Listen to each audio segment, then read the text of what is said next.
Bonjour, bienvenue à C2G Talk, une série d'entretiens avec des professionnels et des leaders d'opinion influents qui visent à aborder les défis soulevés par les nouvelles technologies de modification du climat. Je suis Mark Turner, directeur de communication de la C2G, et j'ai aujourd'hui avec moi Manuel Pulgar-Vidal, qui est directeur du climat et de l'énergie du Fonds international pour la nature, le WWF, qui a été ministre de l'Environnement au Pérou et président de la 20e conférence des parties des Nations Unies sur le climat, donc la COP 20.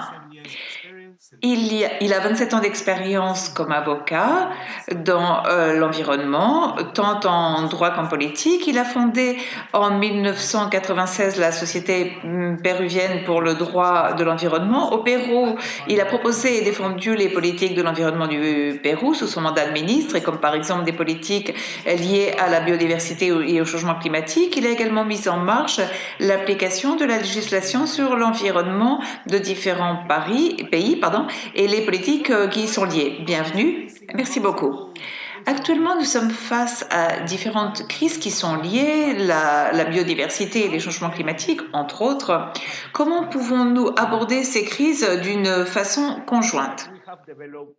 Il me semble que nous avons développé de bonnes mesures et que nous avons également montré que nous pouvons prendre des mesures adéquates, mais nous ne sommes pas encore à un point adéquat et il faut garder ceci à l'esprit. Il y a un mot important que vous avez utilisé, l'interrelation, c'est-à-dire que l'idée qu'il y a un lien entre la nature et le climat. Je pense que c'est un concept fondamental dont il faut prendre compte pour l'avenir, car nous ne pouvons pas résoudre la crise climatique si nous ne pensons pas à la nature. Et nous savons que l'une des raisons principales pour lesquelles nous perdons de la biodiversité, c'est justement le changement climatique. Si la pandémie nous a montré quelque chose, c'est que nous devons aborder ensemble, de façon conjointe, ces crises, celle du changement climatique et de la biodiversité. Pour répondre directement à votre question, nous sommes dans une situation d'urgence, mais nos mesures n'ont pas encore intégré cette sensation d'urgence. Par exemple, si nous comparons ce qui se fait sur les changements climatiques par rapport à ce que l'on a fait avec la pandémie, on voit qu'avec la pandémie, il y a eu en revanche, oui, un vrai sentiment d'urgence. Mais nous n'avons pas une attitude équivalente pour le climat. Donc j'espère que la pandémie nous a appris à comprendre quel type de mesures d'urgence il faut entreprendre. Dans le cas du climat, il faut également bien savoir vers où nous allons. J'aimerais vous rappeler ce qui est arrivé après la COP de Paris, donc à Marrakech. François Hollande a dit que la crise climatique qu'on ne pouvait pas l'arrêter et qu'on ne pouvait pas l'inverser. Et il faut garder cela à l'esprit, car nous vivons dans un nouvel environnement économique et nous devons changer cet environnement économique pour qu'il intègre des éléments qui sont liés au climat. Et il me semble que c'est possible de le faire. Mais il faut avancer de façon plus claire et de façon plus ambitieuse. Ça, c'est pour ce qui est du climat. Malheureusement, nous n'avons pas la même situation avec la biodiversité. Nous sommes dans une situation très différente et comme vous savez, en 2020, ça a été la fin de la décennie sur la biodiversité et nous n'avons pas atteint ce que nous voulions atteindre parce que nous manquons certainement d'une vision et du but, de la direction, du cap que nous devons prendre pour la biodiversité. Il est bien, certes, d'avoir cette idée d'harmonie entre les options et qu'il faut travailler sur cette question, mais ce n'est pas suffisant. Et en 2021, nous devons définir une vision beaucoup plus claire pour pouvoir prendre des étapes beaucoup plus décisives. Donc, pour résumer ma réponse à votre question, nous avançons dans la bonne direction, mais pas assez rapidement. Et il faut que nous ayons plus à l'esprit cette idée de l'ambition et de l'urgence. Vous avez parlé de la pandémie qui nous a montré ce qui est une situation d'urgence et comment agir face à ceci. Il y a beaucoup de personnes, que ce soit dans le monde, que ce soit des groupes de l'environnement, des militants. Et toutes ces personnes comprennent bien ce qui arrive, ils comprennent l'ampleur de la crise, qu'ils aient ou non une vision. Mais y a-t-il un sentiment d'urgence d'un point de vue plus émotionnel, plus viscéral? C'est-à-dire, est-ce que se propage l'idée que nous sommes vraiment à un moment où les choses peuvent être désastreuses ou pas? Est-ce que nous ne sommes pas dans cette situation? Et je ne pense pas. Je ne pense que nous ne comprenons pas encore très bien ce concept d'urgence. Et cela se voit non seulement chez les citoyens, mais au niveau politique. Et malheureusement, après l'accord de Paris, depuis l'accord de Paris, le monde a beaucoup changé et il a trop changé. Et notre planète a avancé depuis 2015 de l'accord de Paris vers un monde très polarisé où il y a beaucoup d'affrontements et ce qui réduit la possibilité d'agir, de prendre des mesures face au climat. Il y a quelques années, je faisais l'analogie suivante. Je me disais que, donc en pensant à cela, que c'est comme le dernier grain de riz qui reste au fond d'une casserole. Et vous savez que ce dernier grain de riz est parfois ce qui est le plus difficile de nettoyer dans cette casserole. Et par exemple, les combustibles fossiles, aux différentes technologies, les véhicules à combustion interne, sont des choses qui existent encore. Et ils veulent vendre leurs produits. Donc, il faut que nous gardions à l'esprit que nous voyons comment évolue l'économie et nous devons savoir quelles mesures nous devons prendre immédiatement. Pour moi, c'est fondamental. Si nous sommes capables, dans la prochaine COP, de définir comment nous pouvons avancer vers un monde d'émissions net zéro en 2050, il est probable que toutes les personnes voient clairement comment avancer ensemble et d'une façon drastique. Donc, il est fondamental de définir une stratégie à long terme. Et c'est vraiment essentiel pour pouvoir changer la situation actuelle. Les gens sont conscients de la réalité du changement climatique. Pour atteindre un niveau d'émissions net zéro et également pour éviter un réchauffement climatique supérieur à 1,5 degré pour la fin du siècle, nous devons d'un côté réduire des émissions, mais éliminer des millions de tonnes de CO2. Quel rôle peuvent jouer les approches fondées sur la nature pour éliminer du CO2 de l'atmosphère et atteindre les objectifs climatiques? C'est une bonne question. La nature, bien entendu, peut jouer un rôle essentiel pour aborder la crise climatique et les solutions fondées sur la nature ont de plus en plus d'importance comme élément fondamental pour atteindre nos objectifs. Et par ailleurs, c'est fondamental pour établir le lien entre la nature et le climat et pouvoir faire face à la crise climatique et à la perte de nature.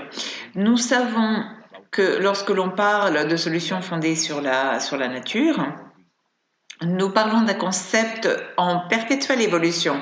Et heureusement, cette évolution est positive et elle est solide. Mais pourquoi ça continue à évoluer? Et pourquoi je souligne ceci? Parce que premièrement, nous devons arriver à un accord entre les différents interlocuteurs. Et de quoi parlons-nous lorsque l'on parle de solutions fondées sur la nature? Le maintien de la nature est fondamental. Et il y a un défi social et ensuite de pouvoir créer des co-avantages, des co-bénéfices. Donc, ces 3 points. Et si je vous dis ceci, c'est parce que toutes les interventions ou toutes les mesures fondées sur la nature ne sont pas toutes des interventions naturelles. Il y a encore un certain débat qui entoure tout ceci.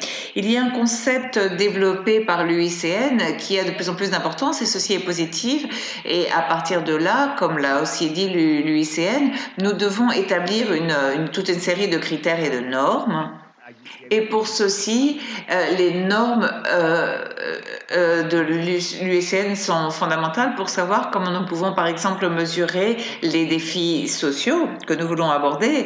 Comment peut-on évaluer par exemple, les co-bénéfices. Simplement pour ceux qui ne savent pas, c'est que l'UICN, c'est l'Union internationale pour la conservation de la nature. Voilà, je voulais simplement le préciser. Merci beaucoup. Donc, nous devons tenir compte de tous ces éléments. Pour ce qui est des solutions, pour ce qui est donc des solutions fondées sur la nature. Et comme je le disais, il y a des mesures fondées sur la nature qui ne sont pas nécessairement des mesures naturelles, même si elles sont prises pour faire face et pour résoudre cette crise climatique. Par ailleurs, nous savons où nous voulons arriver. Nous savons que nous voulons une économie différente dans quelques années. Et en partant de ces objectifs, quelle doit être notre première obligation? Quelle doit être notre priorité? Réduire les émissions? Et ça, c'est absolument essentiel.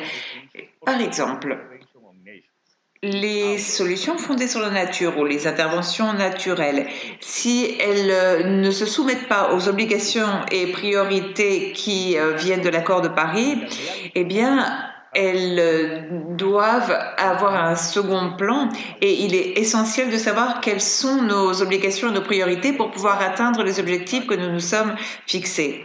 Par ailleurs, Marc, nous n'avons pas encore conçu de mesures qui véritablement misent sur une réduction importante. C'est pour ça qu'il y a beaucoup de doutes sur le rôle que peut jouer la nature et sur ce qu'elle peut elle peut certainement jouer un rôle fondamental, mais ce ne doit pas limiter notre vision pour miser aussi sur une réduction plus importante. Est-ce que vous pourriez nous donner certaines approches fondées sur la nature qui soient prometteuses? Quels sont les défis qu'elle soulève? Et est-ce que cela peut être quantifié? Mais il y a peut-être des personnes qui se disent que l'on peut tout faire avec ce type d'intervention et d'autres qui, en revanche, prônent pour un portefeuille de mesures plus varié. Quel rôle joue, selon votre vision, quel rôle peuvent jouer certaines approches fondées sur la nature? Lorsque l'on parle d'approche fondée sur la nature, il faut voir jusqu'à quel point on parle d'élimination du CO2, car ce sont des mesures qui pourraient être fondées surtout sur la nature, mais aussi on peut appliquer des mesures technologiques. Donc on ne peut pas tout mettre dans le même sac. Pour ce qui est des approches fondées sur la nature, la science a reconnu quelles sont les principales. Le Pérou, par exemple, au Pérou, notre principale source d'émissions, c'est l'utilisation des terres et le changement de l'affectation des terres, ainsi que le déboisement. Et ceci est pratiqué dans la partie du pays qui est de forêt tropicale. Et cette utilisation des terres et le déboisement ne sont pas une conséquence d'une activité commerciale ou économique, mais viennent de la pauvreté. Donc nous savons que si nous voulons réduire les émissions, il faut que nous abordions ce problème. Par ailleurs, la restauration est absolument essentielle. Et en fin de compte, nous avons dans les mains des écosystèmes qui ont souffert de grandes dégradations. Et avec la restauration de la nature, ce qui est bien, c'est que non seulement on peut faire face à la crise climatique, mais également à la perte de cette nature. Donc la conservation des bois et des forêts est fondamentale en termes d'approche fondée sur la nature. Et améliorer le carbone dans le sol aussi est très important et c'est lié avec la récupération et la reprise économique. Lorsque l'on se demande ce qui va se passer après la pandémie, il faut promouvoir justement des activités qui non seulement accomplissent notre vision à long terme, mais qu'à court terme puissent créer davantage d'emplois. Et c'est pour ça que la relation entre les solutions fondées sur la nature avec la reprise économique est absolument fondamentale. Et on peut trouver deux exemples dans lesquels on ne parle pas simplement de technologie, mais d'approche totalement naturelle. Est-il possible d'arriver à un équilibre entre les technologies et les approches fondées sur la nature? Je pense que ça dépend aussi de la vitesse avec laquelle on puisse réduire les émissions, mais pensez-vous donc qu'on peut arriver à un équilibre entre les approches fondées sur la nature et technologiques? Oui, je le pense, et ça a été suggéré par l'accord de Paris, justement, d'atteindre cet équilibre. À court terme, il faut voir jusqu'à quel point la technologie va être acceptable. Et c'est pour ceci qu'il faut souligner les efforts déployés par la C2G sur la gouvernance, c'est-à-dire que vous êtes axé sur la gouvernance de ces mesures. Et la C2G travaille avec une série de principes avec différents acteurs, différents niveaux, évaluation des risques, gestion, normes, réglementation, par exemple avec des codes déontologiques. Vous travaillez avec tous ces éléments. Et j'aimerais, si je puis, ajouter d'autres principes lorsque l'on parle de ce type de technologie. Tout d'abord, il faut bien savoir quelle est notre priorité, la réduction des émissions est la priorité absolue. Et ce type de mesures technologiques, donc, doivent avoir un caractère exceptionnel, tout du moins au présent. Pourquoi? Parce que nous savons que nous n'avons pas encore développé toutes les mesures nécessaires pour pouvoir faire une véritable réduction. Et donc, dans ces types d'interventions, doivent avoir un caractère exceptionnel. Par ailleurs, ces technologies doivent démontrer qu'elles peuvent créer des avantages et des bénéfices d'une façon durable. Et pour moi, ça, c'est un principe fondamental. Pareil. En outre, Marc, nous devons fixer une hiérarchie dans l'atténuation, dans les mesures d'atténuation. Et il y a déjà des organisations et des entités qui travaillent sur ceci et qui parlent, par exemple, d'émissions résiduelles dans certains secteurs dans lesquels il est très difficile de réduire. Et il faut garder à l'esprit des questions sociales, des questions de responsabilité juridique lorsque l'on envisage ce type de technologie. Et la technologie doit par ailleurs être fondée sur avoir une base empirique. Et nous devons développer un mécanisme d'assurance, enfin de garantie pour être sûr et veiller donc à ne pas provoquer des dégâts. Donc, tout type d'intervention de ce genre doit demander que nous envisagions tous ces principes. Mais vraiment, la priorité absolue actuellement, c'est la réduction. Et nous sommes à un moment où, non seulement au niveau national, mais dans le monde des entreprises, il y a donc des entreprises qui s'érigent comme des sortes de leaders climatiques. Et je ne sais pas si malheureusement ou heureusement, tout dépend du prisme, mais il y a beaucoup de termes qui sont utilisés, la neutralité carbone, positif pour l'environnement, des mesures positives, et tout ceci aboutit à un manque de crédibilité. Et donc, il faut vraiment être tout à fait axé sur la façon d'améliorer cette crédibilité et de voir comment on peut quantifier et bien suivre l'accomplissement de tous ces objectifs ou de ces promesses. Par exemple, les personnes qui prônent ou qui affirment arriver à un niveau d'émissions net zéro, eh bien, il faut voir comment ils y arrivent, comment ceci est quantifié, quel type de mesures claires sont conçues pour pouvoir aborder toutes les conséquences des changements climatiques, c'est-à-dire que ce sont les obligations principales de toute entreprise lorsqu'elle envisage un objectif de neutralité carbone. Et les secteurs ne sont pas tous égaux.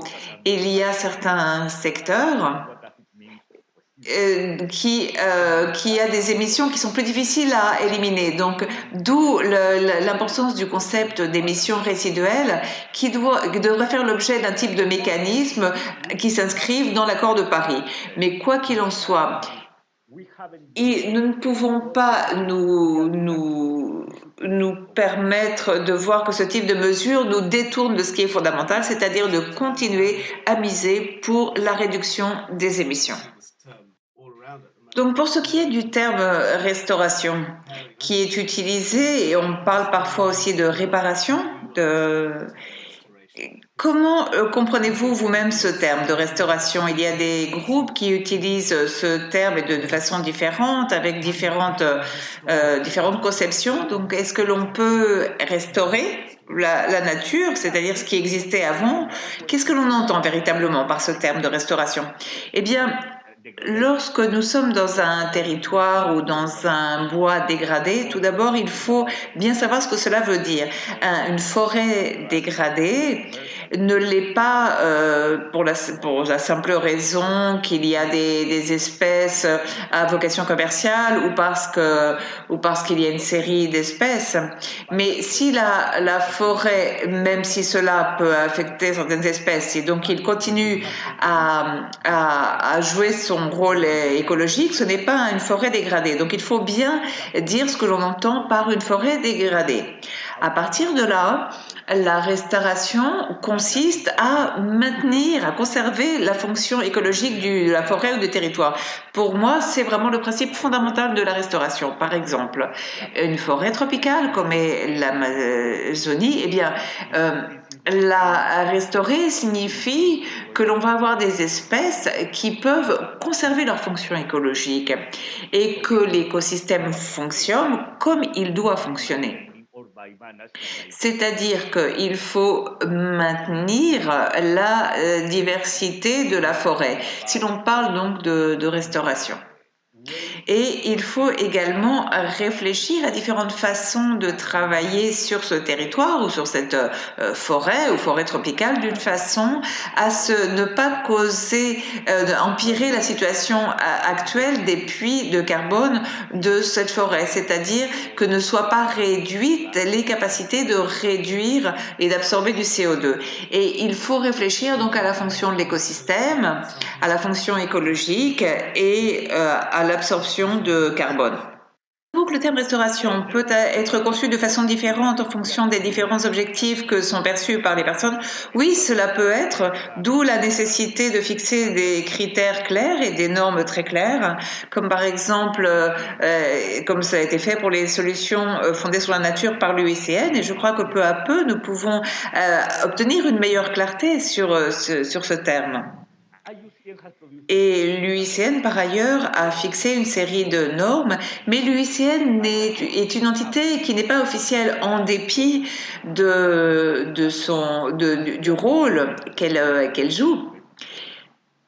Et au fur et à mesure que cette approche fondée sur la nature et que ces mesures fondées sur la nature entrent dans le processus officiel, donc quand elles vont vraiment y rentrer, au fur et à mesure qu'elles vont y rentrer, les différentes parties du traité, les pays, vont réclamer plus de clarté pour savoir ce qu'ils ou elles doivent faire.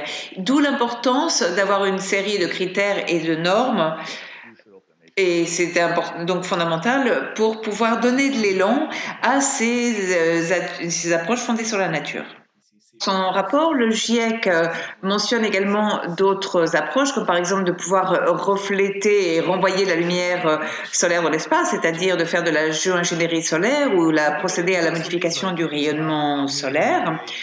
Que pensez-vous de ces approches? Est-ce que nous sommes prêts pour pouvoir aborder d'ores et déjà ce débat? Eh bien, je crois qu'il n'est jamais trop tôt pour débattre de quelque chose et il me semble, nous par exemple de notre organisation, eh bien nous sommes toujours prêts à envisager, à débattre tout élément, tout sujet et surtout de réfléchir sur le type de normes de gouvernance nous pouvons fixer. Ça, c'est bien entendu, c'est très clair. Mais ceci étant dit, tout élément qui va nous détourner de notre objectif primordial, du moins pour le moment, ne doit pas être mis au premier plan. Et ça, vraiment, j'insiste vraiment sur ce point. Si nous envisageons un certain type de mesures anthropiques pour résoudre un problème qui est lié au changement climatique, Eh bien, en fin de compte, nous pouvons nous engager sur un chemin qui est justement celui qui nous a conduit où nous sommes, où nous en sommes. Donc, il faut éviter d'être trop arrogant et de penser que nous sommes des êtres humains omnipotents et de penser que nous allons pouvoir simplement résoudre ce problème avec des équipements technologiques que nous allons mettre dans la stratosphère. Ça, c'est un premier point. Par ailleurs, jusqu'à quel point a-t-il été démontré les effets à long terme de cette technologie? Et il est clair que ça n'a pas été démontré jusqu'à présent. Et non seulement on parle là de preuves scientifiques, mais qu'à partir de là, il faut qu'il y ait tout un consensus de la part de toutes les parties prenantes, tous les intéressés, pour adopter ou rejeter cette technologie. Et un autre point, ce qui me préoccupe, donc mon souci sur cette technologie, c'est que parfois nous en débattons d'une façon très abstraite. Et il est vrai que parfois il y a des mesures qui peuvent demander une utilisation intensive des terres, du sol.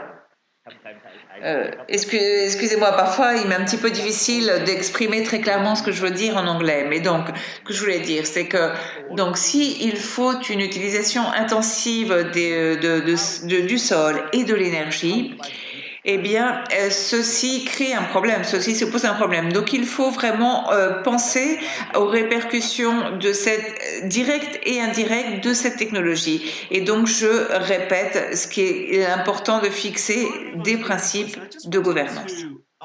Vous avez donc parlé de solutions fondées sur la nature et qui sont conformes à la définition de l'UICN, et vous avez également, on parle d'élimination du CO2, ça c'est le GIEC qui en parle dans ses rapports et qui regroupe des solutions naturelles, donc fondées sur la nature, et technologiques. Donc, parfois, ce concept de solution fondée sur la nature est-il perçu de façon différente de l'élimination du CO2? C'est-à-dire que, est-ce que l'élimination du CO2 est perçue comme quelque chose qui est lié à la technologie, alors que les solutions fondées sur la nature sont comprises d'une autre façon? Est-ce que le public le perçoit ainsi? Oui, c'est probable. Lorsque l'on parle de solutions fondées sur la nature, et que on a l'impression qu'il n'y a pas de changement.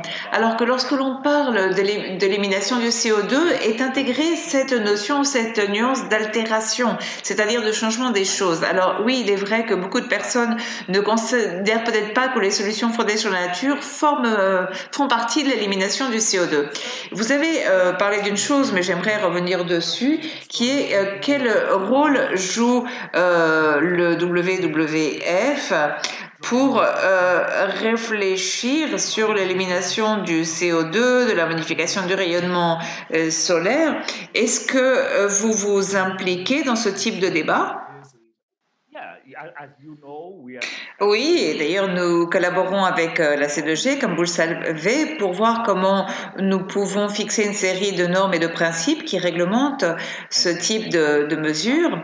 Par ailleurs, il y a un an, ou un petit peu plus, nous avons publié une déclaration où nous expliquons notre position sur l'élimination du CO2, et dans cette déclaration, nous avons fixé les mesures qui sont à nos yeux adéquates.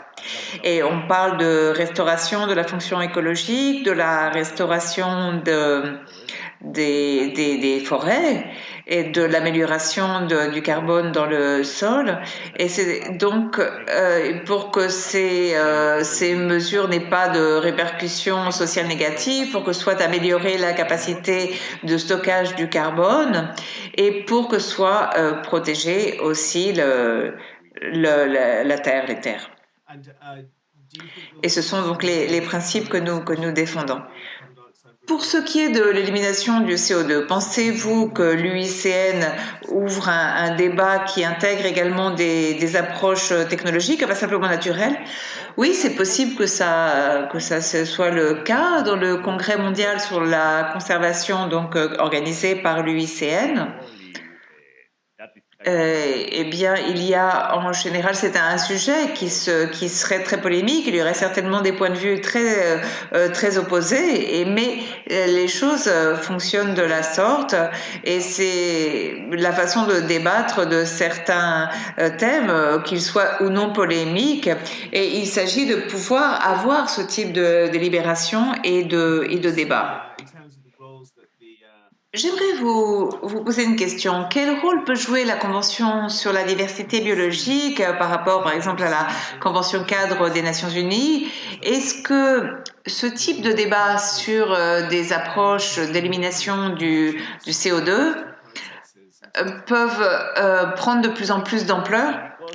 Eh bien, c'est une question intéressante. C'est la Convention sur la diversité biologique et la Convention cadre des Nations Unies sur les changements climatiques ont des processus indépendants pour les délibérations officielles et non officielles. Donc, ce sont des processus différents. Et par exemple, il y a des séminaires et des activités de ce type qui sont organisées. Dans le domaine officiel, les négociateurs sont habitués à des délibérations qui sont fondées sur le mandat qu'ils reçoivent de leur pays. On ne peut pas ouvrir un débat si ce mandat n'existe pas. Donc, dans le cadre officiel, il faut un mandat pour pouvoir ouvrir un débat de la sorte. Mais dans le cadre qui n'est informel, on pourrait reconnaître les solutions fondées sur la nature comme des mécanismes servant à donc faire face au climat. Et nous espérons que ceci va être le cas dans la prochaine conférence des parties. Donc ça, pour la conférence des Nations Unies. Mais pour la Convention sur la diversité biologique, les choses fonctionnent d'une façon différente. Et comme vous devez le savoir, la communauté de la Convention sur la diversité biologique est plus conservatrice. Et donc actuellement, ils continuent à avoir cette idée d'approche écosystémique, et ils sont plus réticents pour incorporer des solutions fondées sur la nature comme concept. Et je pense que les deux instruments doivent aller à l'unisson en quelque sorte et doivent s'inscrire en parallèle. Et il me semble qu'envisager ce type de débat serait une bonne façon d'avancer et de réfléchir sur ce sujet en dépit des polémiques que ceci peut susciter, que ce soit dans la Convention cadre que dans la Convention sur la diversité biologique. Alors, j'aimerais maintenant que nous parlions de l'Amérique latine et du rôle qu'elle peut jouer. Elle a été souvent à l'avant-garde en termes de sciences climatiques et d'innovation. Et quels sont les défis que l'on voit surgir en Amérique latine à l'heure d'appliquer des solutions fondées sur la nature ou pour ce qui est de l'élimination du CO2? J'aimerais tout d'abord dire qu'il n'y a pas une Amérique latine comme une entité unique. Nous pensons souvent que c'est une entité unique, mais d'après moi, non, ça ne l'est pas. L'Amérique latine est à mes yeux elle a beaucoup de facettes très différentes, et elle a des régions très différentes, et elle ne fonctionne pas comme une entité seule et unique. Et malheureusement, en Amérique latine, il n'y a pas encore très clairement une définition de stratégie à long terme, donc pour le continent, et quelles seront les mesures à court terme qu'elles vont faire. Je pense qu'il n'y a que je me trompe peut-être, mais je pense que c'est simplement le Chili et le Costa Rica qui voient clairement ceci, et donc simplement 2 pays sur un continent aussi grand que le nôtre, eh bien ce n'est pas assez. Donc il faut encore réfléchir sur les solutions fondées sur la nature et sur l'élimination du CO2 d'une façon plus sérieuse, plus profonde. Mais par ailleurs, en revanche, la plus grande partie des pays d'Amérique latine donc, les émissions sont dues à la dégradation des forêts, donc il faut vraiment travailler pour résoudre ce problème. Et il faut pour ceci voir comment on peut le faire, et ce qui demande certainement du temps. Ça va. Et il n'y a pas encore on n'est pas parvenu à une maturité suffisante et nécessaire pour envisager ce type de débat. Donc jusqu'à quel point ces solutions peuvent-elles contribuer, les naturelles peuvent-elles contribuer à la réduction et à l'absorption des émissions? On n'a pas encore assez débattu de ceci. Mais ceci étant dit, on voit poindre en Amérique latine un débat sur les solutions fondées sur la nature, et j'ai vraiment on peut avoir la sensation que quelque chose est en train de naître sur ces solutions fondées sur la nature. Parmi les décideurs politiques et dans la société d'une façon plus large, générale, il y a toute une série de défis qui ont été décrits par le GIEC et qui montrent qu'il ne va pas suffire de réduire les émissions, qu'il va également falloir absorber, et c'est de l'ordre qui oscille entre, je crois, je sais pas, c'est 100 ou 1000 milliards de tonnes qu'il va falloir absorber de l'atmosphère.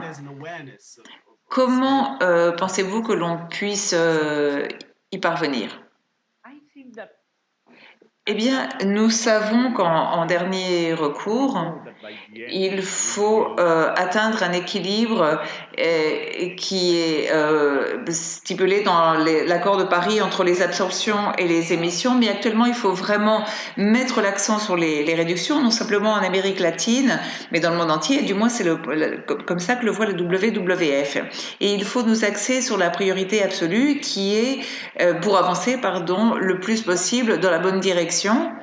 Et après, on pourra nous occuper de comment atteindre cet équilibre entre les absorptions et la réduction. Mais actuellement, il faut vraiment prendre à bras-le-corps cette question pour réduire les émissions. Donc, pour l'avenir, comme vous le savez, l'initiative de la C2G est essentiellement axée sur la gouvernance. Comment peut-on impliquer les plus marginalisés, les personnes les plus démunies, dont les voix ne se font certainement pas entendre dans ce genre de débat, par exemple les petits exploitants agricoles? Comment peuvent-ils participer à tout type de débats qui sont liés aux solutions fondées sur la nature? Eh bien, c'est difficile, et non simplement pour les petits exploitants agricoles, mais aussi pour d'autres types de collectifs, comme par exemple les communautés qui vivent dans l'Amazonie, en Amérique du Sud. Et pour moi, le point de départ, c'est de reconnaître quelle est la situation, d'en avoir vraiment conscience. Et nous devons éviter que tout type de mesures que nous adoptions et qui peuvent être claires et durables, soient faites si on ne tient pas compte des droits des communautés, leurs droits à la terre, leurs droits, les droits liés à leurs connaissances traditionnelles, à leur forme de vie. Donc, c'est la première chose qu'il faut faire, respecter le plus possible leurs droits, alors de mettre en marche tout type de mesures. Par ailleurs, toute intervention doit inclure ces communautés, et par exemple, toute mesure de restauration ou de gestion des forêts ne peut pas écarter ces communautés. Et il faut éviter actuellement, au début du processus, donc, il faut éviter que ce processus soit rejeté. Et Marc, vous savez combien il est difficile, combien il a été difficile de mettre en marche le projet REDD+, dans les communautés autochtones traditionnelles, car il pensait que ce type de marché pourrait aller contre leurs droits. Pour les personnes qui ne le savent pas, REDD+, était un programme visant à réduire les émissions avec de la dégradation et de la déforestation. Exactement. Et comme vous le savez, ça a été très difficile, et jusqu'à récemment, il y a eu beaucoup de réactions négatives. Donc il faut respecter leurs droits d'abord, et ensuite il faut les inclure à l'heure de pouvoir inclure tout autre type de mesures. Et ces solutions doivent être bien expliquées, il faut qu'elles soient bien comprendre quelles sont les répercussions et conséquences de ce type d'intervention, qui doivent être durables, et il faut éviter les dégâts qu'elle pourrait avoir et il faut générer des causes-avantages. Donc ces trois concepts sont fondamentaux et il faut avoir des principes et des critères très clairs. Ce domaine peut nous conduire à une forme de désespoir et à une dépression, car la dimension de la crise est tellement grande et par ailleurs, il faut garder l'espoir pour pouvoir aller de l'avant. Comment est-ce qu'on peut continuer à garder l'espoir en étant tout à fait conscient de l'envergure des défis face auxquels nous sommes? Oui, c'est vrai, c'est un élément fondamental. Mais je voudrais vous dire, Marc, moi je suis d'une nature optimiste. Et quand j'ai été le président de la COP 20, les personnes me demandaient pourquoi j'étais si optimiste. Eh bien, je continue à l'être. Pourquoi? Parce que nous devons non seulement tenir compte du fait que les choses changent réellement, et il y a des preuves très claires, mais pour moi, le plus important, c'est que l'économie commence à changer. Et ça, c'est vraiment le point clé, le point essentiel. Car c'est la façon, c'est l'argument que nous allons avoir pour convaincre nos politiques au niveau interne, en Pérou par exemple, ou en Amérique latine. Et oublions l'accord de Paris. Donc, bon, j'ai été j'ai continué à être l'un des défenseurs du projet, mais mettons de côté l'accord de Paris. Pourquoi? Parce qu'il ne s'agit pas d'un document, il s'agit de l'économie. C'est-à-dire qu'il ne faut pas brandir l'accord de Paris comme un argument. Mais il faut en revanche faire valoir l'argument économique, expliquer quelles vont être les conséquences si on ne fait rien de l'inaction. Les conséquences sur, par exemple, qui sont liées aux produits que nous exportons et les conséquences qui sont liées à des technologies obsolètes qu'on garderait sur notre territoire. Et d'après moi, ce sont les arguments infaillibles pour convaincre les politiques au niveau interne et démontrer que l'économie a déjà commencé à changer et qu'il y a beaucoup de régions et de pays du monde qui déjà se sont engagés sur une voie pour atteindre les objectifs des émissions net zéro, et que nous aussi, nous devons nous engager dans ce chemin, car autrement, les conséquences pour notre économie vont être absolument néfastes. Merci beaucoup, ça a été très intéressant. Merci à toi, à vous, Marc. Au revoir. Thank you, Mark, and take care.